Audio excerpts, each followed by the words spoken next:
In the current financial landscape, Donald Trump finds himself in dire need of funds to cover mounting legal expenses. The New York Attorney General has set his sights on recovering an impressive sum, perhaps as much as $500 million, from the former president in what has been dubbed the civil fraud case of the century.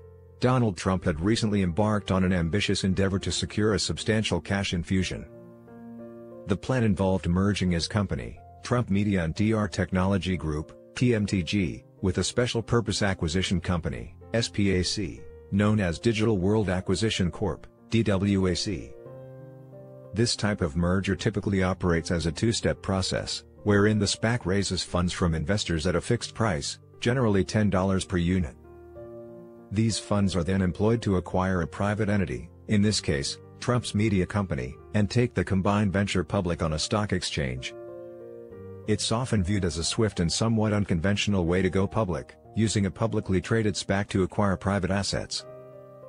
The catch, however, is that DWAC ran into substantial problems along the way.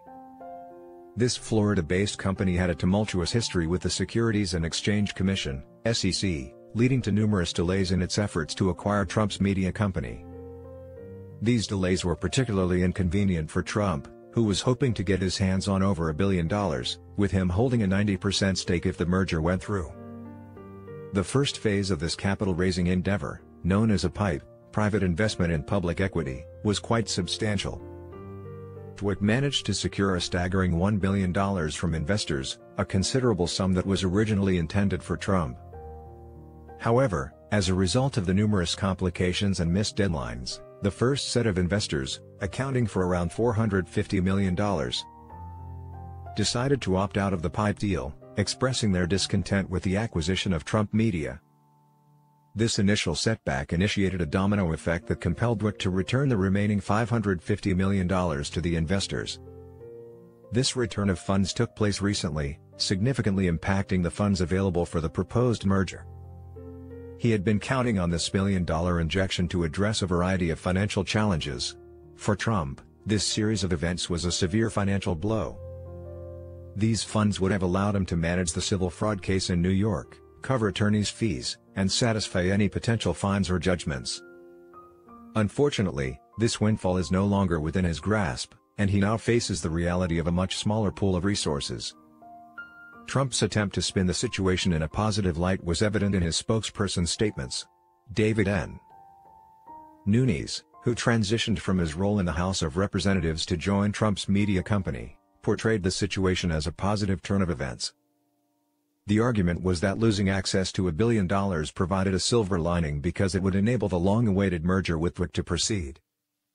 However, this perspective overlooks the fact that the funds allocated for the merger are a mere fraction of what Trump had originally anticipated.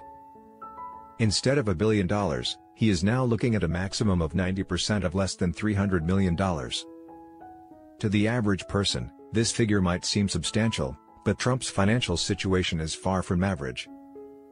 His monthly expenses, including personal and operational costs, legal fees, and more, amount to a staggering $50 million. The billion-dollar lifeline he had expected would have gone a long way in plugging these financial holes, but that opportunity has now slipped through his fingers. The situation highlights the precarious nature of Trump's financial standing and the considerable impact that these financial developments have on his legal battles. As these cases continue to evolve, including a defamation lawsuit and the looming civil fraud case in New York, Trump will need to navigate these financial challenges while maintaining his legal defense. For those interested in following these legal and financial developments closely, Legal AF provides an in-depth exploration of these intricate matters, delivered by Michael Popak. This podcast offers valuable insights at the intersection of law, politics, and justice, helping listeners make sense of the complex web of legal and financial challenges that Trump faces. It serves as a vital resource to stay informed about the ongoing legal battles and financial twists and turns surrounding the former president's affairs.